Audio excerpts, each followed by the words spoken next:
So we've got a 2005 F450 here, 6 liter, of course. Came in as a no start. It drove in here. So the morning it wouldn't start was the last morning that we were in the mid to high 30s overnight.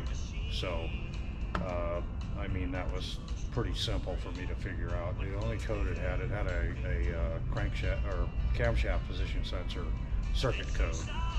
So that made it even easier. But what happens is the harness where it plugs into the cam sensor makes a pretty sharp bend, and then it clips onto the engine block. So, you know, the thermal cycles and the vibration cause the pins to open up, and when they get cold, you know, one of the pins or both of them will lose contact, so you won't have a cam sensor and then they won't start. One way that you can verify that for sure is you can, if you get a no start situation, you know, early in the morning when it's cold, just go out there and, you know, get under there and push on the connector, you know, wiggle it around, and a lot of times they'll start. So anyway, I went ahead and checked the circuit because I love my bulb. So I loaded the circuit with my bulb and checked it, and nothing wrong with my circuit. So, and I've only replaced one cam sensor in my whole career on one of these, so it's probably not the cam sensor. So I'm just going to go ahead and put a pigtail on it, on the cam sensor.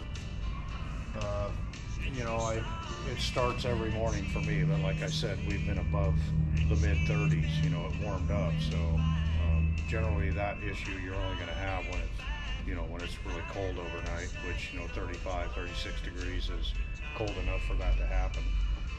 So you know, it's kind of a shot in the dark here, but based on the symptoms, you know, I don't really have anywhere else to go. I mean, I could give it back to them, but, you know, I'm pretty sure that, you know, the pigtail isn't that much money, and it doesn't take long to splice one in there. So I'll go ahead and do that, take care of that. The other thing too is this is an F450. It's kind of squirrely when you drive it, so which is pretty common on these. I checked the front end ball joints, track bar. It's got a tube axle, so it has a track bar on it. Everything's tight. I don't know, I didn't check the toe on it yet, but I suspect if I play with the caster, I can get it to drive a lot nicer.